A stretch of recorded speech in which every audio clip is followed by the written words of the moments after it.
Hello friends, last लेक्चरमध्ये आपण subsidiary books याचे प्रकार पाहिलेले होते. सबसिडरी बुक्स त्याच्यामध्ये कॅश ट्रान्झॅक्शनसाठी आपण वेगळे सबसिडरी बुक्स तयार करतो, क्रेडिट ट्रान्झॅक्शनसाठी वेगळे असतात, बिल ट्रान्झॅक्शनसाठी वेगळे असतात आणि अदर ट्रान्झॅक्शनसाठी आपण जर्नल प्रॉपर तयार करतो.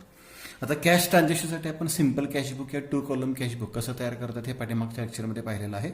आजच्या लेक्चरमध्ये आपण क्रेडिट ट्रान्झॅक्शनसाठी कोणकोणते सबसिडरी बुक्स तयार करतात ते पाहणार आहोत.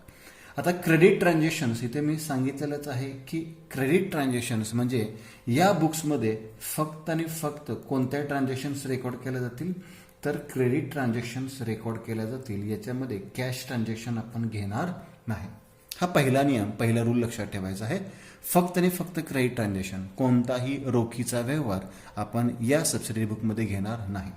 सेकंड पार्ट कोणता महत्वाचा आहे, तर या ट्रान्झॅक्शन्स फक्त आणि फक्त कशाशी संबंधित असाव्यात, गुड्सशी संबंधित असाव्यात. म्हणजेच ॲसेट संदर्भातील एखादी ट्रान्झॅक्शन असेल, ॲसेट मालमत्तेची एखादी ट्रान्झॅक्शन असेल, फर्निचर, बिल्डिंग, मशिनरी, तर अशी ट्रान्झॅक्शन आपण सबसिडरी बुकमध्ये दाखवत नाही. म्हणजे याच्यामध्ये 2 पॉईंट लक्षात ठेवायचे, 2 नियम लक्षात ठेवायचे. फक्त क्रेडिट ट्रान्झॅक्शन घ्यायच्यात आणि त्या ट्रान्झॅक्शन गुड्सशी रिलेटेड असाव्यात. म्हणजेच याचा दुसरा अर्थ होतो की कॅश ट्रान्झॅक्शन्स असतील किंवा ॲसेटचे ट्रान्झॅक्शन्स काय असतील तर ते आपण या सबसिडरी बुकमध्ये विचारात घेत नाही. मग आपण यासाठी कोणकोणते बुक्स तयार करतो, तर पहिलं बुक आहे परचेसेस बुक. म्हणजे माल खरेदी केला असेल उधारीने, हाच माल जर आपल्या अपेक्षेप्रमाणे नसेल तर परचेसेस रिटर्न बुक, तो माल आपण काय करतो, रिटर्न करतो, परत पाठवतो. किंवा डॅमेज असेल तर तो माल आपण रिटर्न पाठवतो, मग त्याला परचेस रिटर्न बुक म्हणतात. तिसरं पुस्तक आहे सेल्स बुक. आपण मालाची विक्री करतो आणि तो जर कस्टमरच्या पसंतीला उतरला नाही किंवा खराब माल असेल तर तो कस्टमर आपल्याला रिटर्न पाठवतो, म्हणजे सेल्स रिटर्न बुक. असे आपण 4 वेगवेगळी पुस्तकं तयार करतो. आता परचेस रिटर्न बुकलाच रिटर्न आउटवर्ड बुक सुद्धा म्हणतात, कारण की आपण खरेदी केलेला माल परत पाठवतो म्हणजे आउट करतो, रिटर्न आउटवर्ड. आणि सेल्स रिटर्न बुकलाच रिटर्न इनवर्ड बुक असं सुद्धा नाव आहे, रिटर्न इनवर्ड बुक. आता परचेस आपण माल कोणाकडून खरेदी करतो, तर सप्लायरकडून. म्हणजे परचेस बुकमध्ये किंवा परचेस रिटर्न बुकमध्ये आपण नेम ऑफ सप्लायर असा कॉलम तयार करतो. आणि आपण माल कोणाला विक्री करतो, तर आपल्या कस्टमरला माल विक्री करतो.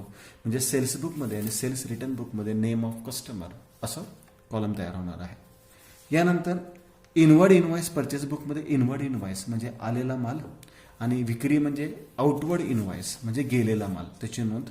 इथे नंबर लिहिला जातो इनवर्ड इनवॉइसचा, इथे आउटवर्ड इनवॉइसचा नंबर नॉर्मल ह्या पेपरमध्ये किंवा एक्झाम्पलमध्ये देत नाहीत, दिला असेल तर फक्त नंबर याच्यामध्ये टाकायचा आहे. परचेस रिटर्न म्हणजे डेबिट नोट नंबर दाखवतो आणि सेल्स रिटर्न बुकमध्ये आपण कोणते नोट दाखवतो, क्रेडिट नोट नंबर. आता तोही पण लक्षात घ्या, जेव्हा आपण माल परत करतो, रिटर्न करतो, तेव्हा डेबिट नोट किंवा क्रेडिट नोट तयार केले जाते. डेबिट नोट आणि क्रेडिट नोट तयार केले जाते, हा एक पॉईंट लक्षात ठेवा. डेबिट नोट कोण तयार करतो, तर डेबिट नोट हा कस्टमर तयार करतो. आणि क्रेडिट नोट कोण तयार करतो, तर क्रेडिट नोट हा सप्लायर तयार करतो.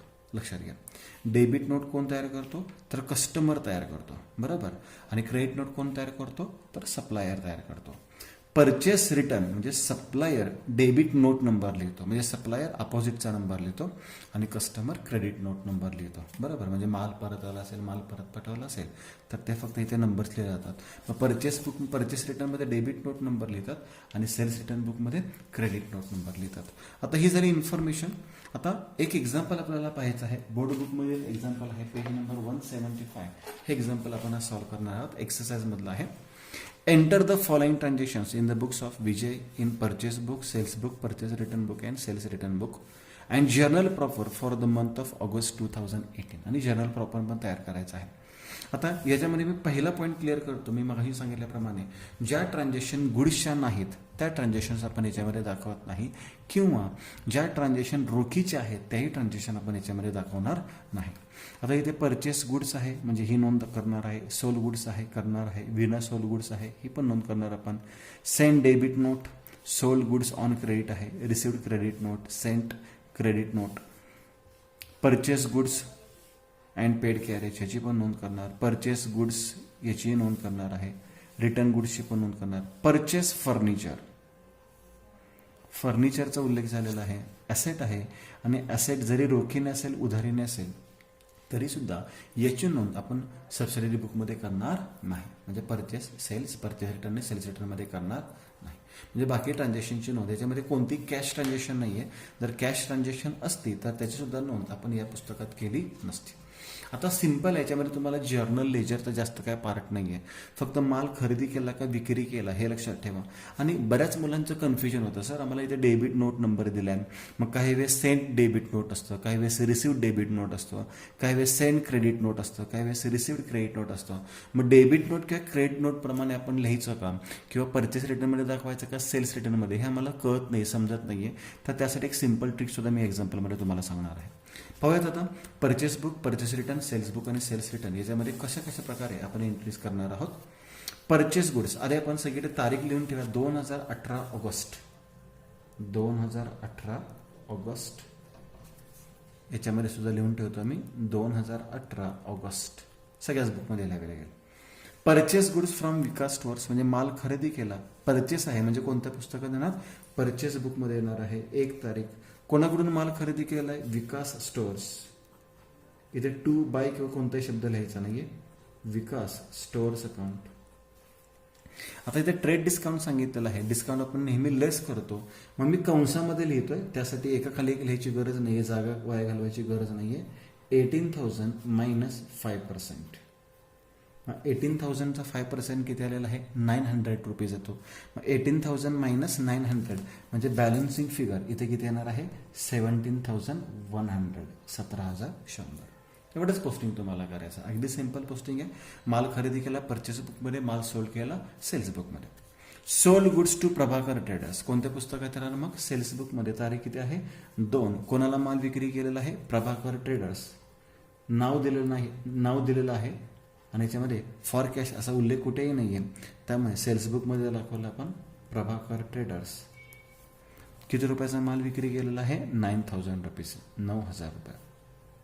त्यानंतर विना sold goods of ₹16,000 to us. या ट्रान्झॅक्शनचा अर्थ नीट समजून घ्या. विना यांनी माल विक्री केलेला आहे म्हणजे लगेच सेल्स बुकमध्ये लिहायचं नाहीये. विना सोल्ड गुड्स टू अस म्हणजे त्यांनी आपणास माल विक्री केलेला आहे. मग विना यांनी आपणास माल विक्री केला म्हणजे विना एक थर्ड पार्टी आहे, त्यांनी आपणास माल विक्री केला. आपण आहोत कोण, तर आपण विजय आहोत. विना यांनी आपणास माल विक्री केला म्हणजे आपण काय केलं असणार, खरेदी केला असणार, परचेस केलेला असणार आहे. मग परचेस बुकमध्ये 5 तारीख कोणाकडून माल खरेदी केलेला आहे, आपण विना यांच्याकडून माल खरेदी केलेला आहे. 16,000 ॲट 5% ट्रेड डिस्काउंट. मग कंसामध्ये लिहिलं मी 16,000 मायनस 5%. मग तुम्ही 16,000 इनर कॉलमला घेतलेले, ट्रेड डिस्काउंट 5% केलं तरी चालेल, पण जागा कमी आहे आपल्याकडे म्हणून मी या पद्धतीने लिहिलं. 16,000चा 5% 800 रुपीज येईल. मग 800 रुपीज वजा केले म्हणजे बॅलन्सिंग फिगर 15,200, 15,200 रुपये. आता याच्यामध्ये ही ऑर्डर आपण दिली होती 28 जुलैला, त्याचा काही पार्ट नाहीये. फक्त प्लेस अँड ऑर्डर असेल तर त्याची आपण एंट्री करत नाहीये. ही ऑर्डर इम्प्लिमेंट झालेली आहे म्हणजे ऑर्डर पूर्ण झालेली आहे, त्याची आपण एंट्री केली. विनयाने आपल्या ऑर्डरप्रमाणे आपल्याला माल पाठवला म्हणजे आपण माल खरेदी केला.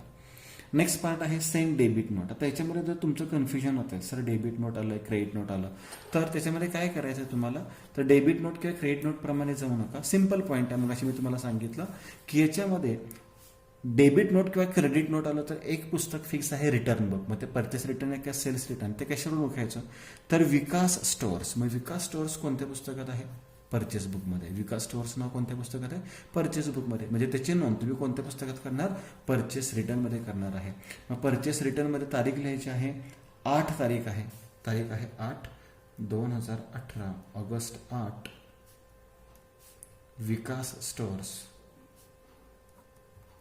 विकास स्टोअर्स. आता याच्यामध्ये तुम्हाला जर ग्रॉस वर्ड दिला असेल आणि नेट वर्ड दिला असेल तर याचा शब्द काय, अर्थ काय ते लक्षात घ्या. ग्रॉस दिला असेल तर तुम्ही डिस्काउंट वजा करायचा, लक्षात घ्या. जर ग्रॉस शब्द दिला असेल तर डिस्काउंट काय करायचं, वजा करायचं आहे. आणि नेट शब्द दिला असेल तर काहीही करायचं नाही, ॲज इट इज घ्यायचं आहे. पुन्हा एकदा सांगतो मी, जर तुम्हाला ग्रॉस शब्द दिला असेल तर या ग्रॉस शब्दामधून म्हणजे या अमाऊंटमधून तुम्ही डिस्काउंट काय करायचं आहे, लेस करायचं आहे. बरोबर. मग आता इथे विकासमध्ये 1600 मायनस विकासचा डिस्काउंट किती आहे चेक करा. विकासचा डिस्काउंट किती आहे 5%.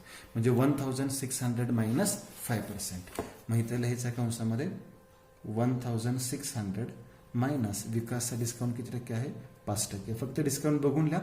विकास असेल तर विकासच्या याचं मिळाला, विनाचा असेल तर विनाचा वेगळा. मग 1600चा 5% आला 80, म्हणजे वजाबाकी आलेला आहे 1520 रुपये. 1520 रुपीज. सिंपल पार्ट आहे. Send debit note. मग आपण परचेस रिटर्न बुकमध्ये लिहिलेलं आहे sold goods of ₹12,000 on credit to Shyamal and sons at 6% trade discount. Shyamal and sons ना सोल्ड गुड्स आहे. सोल्ड गुड्स कोणत्या पुस्तकात येणार? मग सेल्स बुकमध्ये 10 तारीख कोणाला माल विक्री केलेला आहे? Shyamal and sons. Sorry Shyamal and sons. मग श्यामल अँड सन्स यांना माल विक्री केला 12,000 रुपीज, 12,000 रुपये मायनस 6%. 6% डिस्काउंट सांगितलं आहे. ट्रेड डिस्काउंट 6% सांगितलं आहे. मग 12,000चा 6% येणार 720 रुपये, म्हणजे वजाबाकी येणार आहे 11,280 रुपये. 11,280 रुपीज. 720 रुपये वजा केले. यानंतर आहे रिसिव्ड क्रेडिट नोट. पुन्हा कन्फ्युजन होत असेल. आता इथं सेंट डेबिट नोट आहे, इथं रिसिव्ड क्रेडिट नोट आहे. मग क्रेडिट नोट म्हणजे सेल्स रिटर्नमध्ये का? तर अजिबात नाही आहे. इथं सेंट डेबिट नोट आहे, इथे रिसिव्ड क्रेडिट नोट आहे. कन्फ्यूज करू नका. इथे रिसिव्ड क्रेडिट नोट असेल म्हणजे सेंट डेबिट नोट असणार आहे. ह्याच्यात पडण्यापेक्षा तुम्ही लक्षात घ्या की विना कोणत्या पुस्तकात दिलेला आहे? तर नेम ऑफ सप्लायर परचेस बुकमध्ये विना दिलेला आहे. म्हणजे हे कोणत्या पुस्तकात येणार आहे? परचेस रिटर्नमध्ये, ना की सेल्स रिटर्नमध्ये. बघा, विना परचेस बुकमध्ये आहे म्हणजे परचेस रिटर्नमध्ये. आणि ग्रॉस शब्द आहे म्हणजे इथे डिस्काउंट वजा करायचं आहे. 18 तारीख परचेस रिटर्नमध्ये विना कंसामध्ये विनांच्याकडून किती रुपयाचा माल परत आलेला आहे? 900 रुपीज. सॉरी, त्यांना माल परत केलेला आहे 900 रुपीज मायनस 5%. आता 5% कुठे घेतले? तर विनाचे 5% होते. 900चा 5% आला 18 रुपये, म्हणजे वजाबाकी आलेले आहे 882 रुपये. 882 882 रुपये. मी या पद्धतीने आपण दाखवलेलं आहे. पुन्हा रिपीट करतो. विना कोणत्या पुस्तकात होती? परचेस बुकमध्ये. मग क्रेडिट नोट किंवा डेबिट नोट आले की रिटर्न परचेस रिटर्नमध्ये दाखवले. पुढची ट्रान्झॅक्शन आहे sent credit note to Prabhakar traders. इथेही लक्षात घ्या, प्रभाकर ट्रेडर्स तुम्हाला कोणत्या पुस्तकात दिलं आहे? सेल्स बुकमध्ये. मग कोणत्या पुस्तकात येणार आहे? सेल्स रिटर्नमध्ये येणार आहे. मग सेल्स रिटर्नमध्ये लिहिले आपण 2018 अंडरलाईन ऑगस्ट. तारीख किती आहे तिथे? 22 तारीख आहे. प्रभाकर ट्रेडर्स. आता इथे कोणतेही तुम्हाला ग्रॉस किंवा नेट असा शब्द नाही आहे, तर ॲज इट इज लिहायचं आहे 1500 1500. नेक्स्ट ट्रान्झॅक्शन सांगितलं received credit note from Shyamal and sons 1200 net. आता नेट असेल तर डिस्काउंट वजा करायचा नाही, ॲज इट इज रक्कम घ्यायची. Shyamal and sons. आता श्यामल अँड सन्स कोणत्या पुस्तकात आहे? तर सेल्स बुकमध्येच आहे. म्हणजे कोणत्या पुस्तकात येणार आहे? सेल्स रिटर्नमध्येच येणार आहे. पुन्हा एकदा 22 तारीख श्यामल अँड सन्स. नेट आहे त्यामुळे वजाबाकी अजिबात करायची नाही. अमाऊंट आहे असे घ्यायचे 1200 1200. म्हणजे वजाबाकी केव्हा करायचे? डिस्काउंट केव्हा वजा करायचा? जर ग्रॉस शब्द असेल तरच. नेट शब्द असेल तर वजाबाकी करायची नाही. आणि इथे क्रेडिट नोट सेंट आहे, तर क्रेडिट नोट रिसिव्ड आहे. याच्यामध्ये तुम्ही कन्फ्यूज करू नका. तर प्रभाकर ट्रेडर सेल्स बुकमध्ये आहे म्हणून परचेस सेल्स रिटर्न, आणि श्यामल अँड सन सेल्स बुकमध्येच आहे म्हणून सेल्स रिटर्न. हा पॉईंट तुम्ही लक्षात ठेवा. 23 तारखेचे ट्रान्झॅक्शन आहे purchase goods of ₹16,600 from Priya stores and paid for carriage. आता इथे पेड फॉर कॅरेज पेडची एंट्री आपण carriage account debit to cash account किंवा carriage inward account debit to cash account अशी करतो. ती ट्रान्झॅक्शन आपण याच्यामध्ये दाखवत नाही. आपण फक्त परचेस गुडची ट्रान्झॅक्शन दाखवतो. परचेस बुकमध्ये येणार आहे परचेस गुड्स आहे 23 तारीख. कोणाकडून माल खरेदी केलेला आहे? Purchase goods from Priya stores. आणि याच्यामध्ये तुम्हाला कुठेही डिस्काउंट वगैरे काय सांगितलं नाही आहे. अमाऊंट आहे 16,600. रक्कम लिहिली आहे आपण 16,600 रुपये. ठीक. यानंतर आता ही ट्रान्झॅक्शन आहे ती महत्वाची आहे, लक्षात घ्या. Purchase good from Sadhana stores. आता इथे माल खरेदी केला आहे म्हणजे परचेस बुकमध्ये येणार आहे.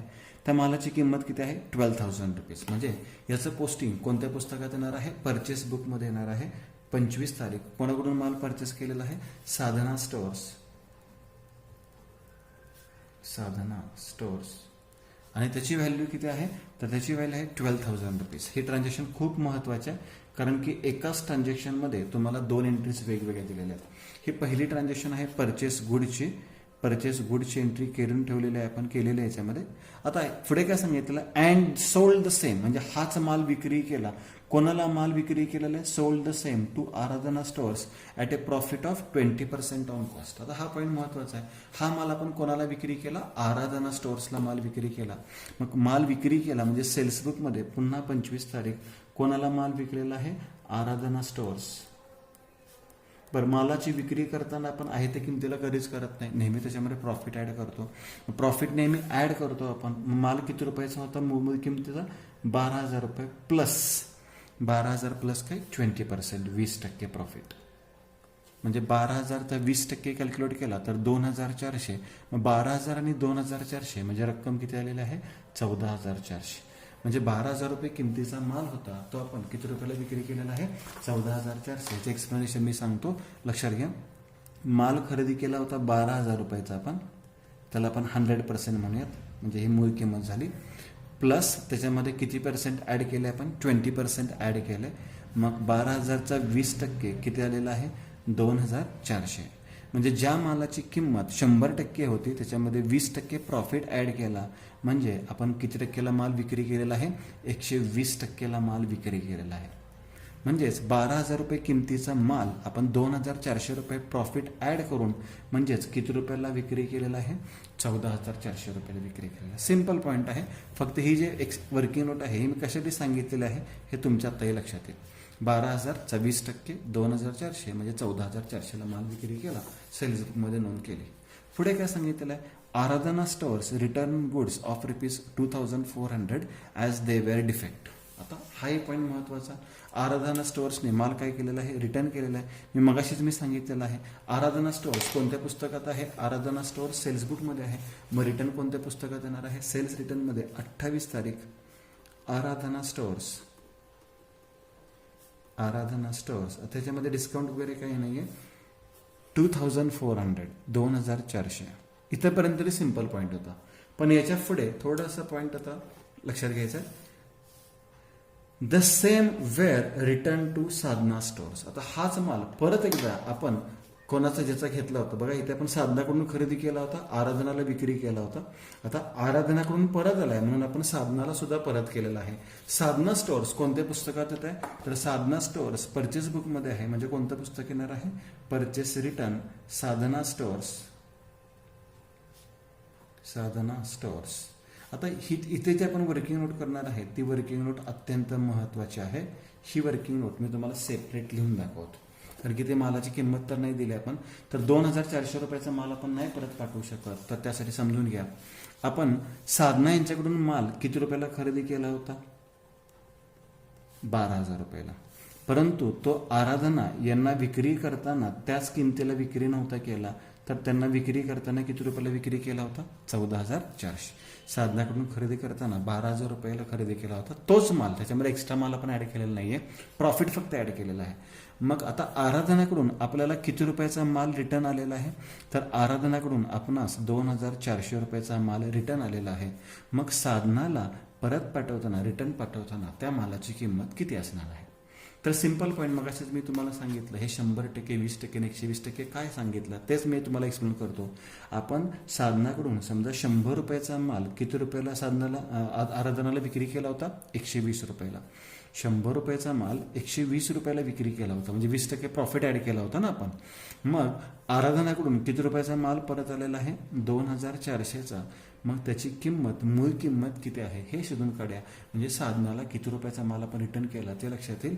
यासाठी आपल्याला क्रॉस मल्टिप्लिकेशन करावे लागेल, तिरकस गुणाकार म्हणतो त्याला आपण.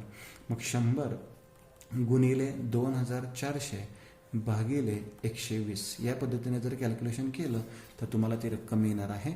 तर 0 0 कॅन्सल होईल, 12 1 12, 12 2 24. म्हणजे 100 गुणिले 20 त्याची रक्कम तुम्हाला किती मिळणार आहे, 2,000 रुपये. म्हणजे यातला फक्त प्रॉफिट आपण 400 रुपये बाजूला केला, लक्षात ठेवा. 20% प्रॉफिट, 2,000चा 20% 400 रुपये तो फक्त बाजूला केला. हे कॅल्क्युलेशन थोडंसं समजायला अवघड वाटलं तर आणखी सिंपल सोप्या पद्धतीने सांगतो. आपण 12,000 रुपयाचा माल 20% प्रॉफिटने विकला होता, बरोबर. मग ह्याच्यामध्ये आपण काय केलं होतं, 20% ॲड केले होते आणि ते घेतले होते आपण 14,400. आता आपल्याला 2,400 रुपये मालाची किंमत सांगितली. मग यातून 20% रक्कम आपण बाजूला काढायची आहे आणि आपला माल किती रुपयाचा होता हे शोधून काढायचं आहे. यातून जर 20% वजा केलं तर कॅल्क्युलेशन तुमचं पूर्णपणे चुकणार आहे. तर त्यासाठी सिंपल ट्रिक वापरायची आहे. जो आपण माल खरेदी केला होता तो 100% मानूयात, त्याच्यामध्ये 20% प्रॉफिट मिळवला आणि आपण तो किती टक्क्याने विक्री केला, 120% विक्री केला. म्हणजे 12,000चा माल 14,400ला विकला. आता त्याच्याकडून रिटर्न किती झालेला आहे, 2,400चा. तर 20% राहू दे, आपल्याला 100% शोधून काढायचे आहेत. मग क्रॉस मल्टिप्लिकेशन करायचं आहे. 100 गुणिले 2,400 भागिले किती करायचे आहेत, 120. म्हणजे तुम्हाला उत्तर किती रुपये मिळणार आहे, 2,000. ह्याचं थोडंसं तुम्हाला प्रॅक्टिस करावं लागेल. हा पॉईंट फक्त व्यवस्थित लक्षात ठेवा. आता मी इथं लिहितो, साधनाकडून किती रुपयाचा माल परत आला, 2,000 रुपयाचा. म्हणजे इथे मी रक्कम लिहिलेली आहे 2,000 रुपीज. हाच एक पॉईंट फक्त याच्यामधला महत्त्वाचा होता. आणि आता शेवटची ट्रान्झॅक्शन आपण दाखवतच नाही आहे, बरोबर. म्हणजे ह्या ट्रान्झॅक्शनचं पोस्टिंग आपण purchase book, sales book, purchase return, sales रिटर्नमध्ये करणार नाही. आणि यानंतर या सर्व कॉलमची आपल्याला काय करायचं आहे, टोटल करायचं आहे. परचेस बुकची टोटल करा, परचेस रिटर्नची टोटल करायची आहे तुम्ही, त्याच्यानंतर सेल्स बुकची टोटल करायची आहे आणि सेल्स रिटर्न बुकचे टोटल करायचे आहे. मग या पद्धतीने तुम्हाला एक्झाम्पल काय करावं लागेल, सॉल्व्ह करावं लागेल. आता या व्यतिरिक्त त्याने एक जर्नल प्रॉपर हा छोटासा पॉईंट विचारला होता सुरुवातीलाच. तर तो जर्नल प्रॉपर टोटल तुम्ही करू शकता, ते टोटल तुम्ही करा.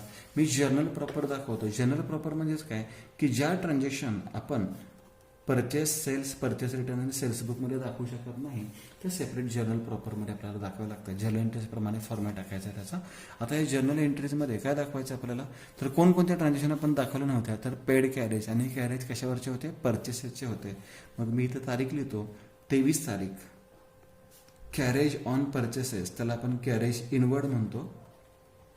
Carriage inward account debit 150 150 to cash account 150. म्हणजे जर्नल प्रॉपरमध्ये पहिली एंट्री झाली पेड कॅरेजची, कॅरेज अकाउंट डेबिट म्हणजेच carriage inward account debit to cash account. Narration लिहू शकतो, being carriage paid on purchases. आणि 31 तारखेची एक ट्रान्झॅक्शन आहे. 31 तारखेची ट्रान्झॅक्शन काय होती, purchase furniture for office use 30,000 from art furniture works on credit. आता इथे फर्निचर उधाराने खरेदी केलं, जे येईल त्याला डेबिट करतो आपण. फर्निचर येणार आपल्याकडे, furniture account debit, furniture account debit 30,000 to, आपण रोखीने खरेदी केलं असतं तर कॅश गेली असती, पण हे रोखीने नाही आहे, उधारीनं आहे. मग देणारा कोण आहे, आर्ट फर्निचर वर्क. दुकानचं नाव लिहिलं आपण, art furniture work 30,000 rupees. Narration लिहिलं, being purchase furniture on credit from art furniture works. म्हणजे या पद्धतीने जर्नल प्रॉपरमध्ये फक्त 2च एंट्रीज आपण करू शकलो. मग त्याची टोटल करून ठेवली आपण 30,150. एक्झाम्पल कोणतंही दिलं तरी सॉल्व्ह करता आलं पाहिजे. सिम्पल ट्रिक सांगितलं, परचेस असेल तर परचेस बुकमध्ये, सेल असेल तर सेल्स बुकमध्ये. आता दुसरा एक पॉईंट लक्षात घ्या, सोल्ड गुड्स टू अस आहे. कोणते तरी transaction sold goods to us, इथे सोल्ड गुड्स टू अस. तर इथे आपण सेल्स बुकमध्ये नाही करायचं, आपणास माल विक्री केला म्हणजे परचेसेस बुकमध्ये नोंद करायची आहे. म्हणजे हे थोडेसे पॉईंट तुम्हाला लक्षात ठेवावे लागतील. डेबिट नोट, क्रेडिट नोटचा पॉईंट लक्षात ठेवू नका. मी तुम्हाला सांगितले डेबिट नोट आणि क्रेडिट नोट आलं की रिटर्न पुस्तक आहे हे लक्षात ठेवायचं. फक्त त्याचं नाव परचेसमध्ये असेल तर परचेस रिटर्न, सेल्समध्ये असेल तर सेल्स रिटर्न. मग या पद्धतीने एक्झाम्पल तुम्ही सॉल्व्ह करा आणि इतर ह्याच्यामध्ये जे एक्झाम्पल दिले असतील त्याचे तुम्ही प्रॅक्टिस करू शकता. थँक्यू.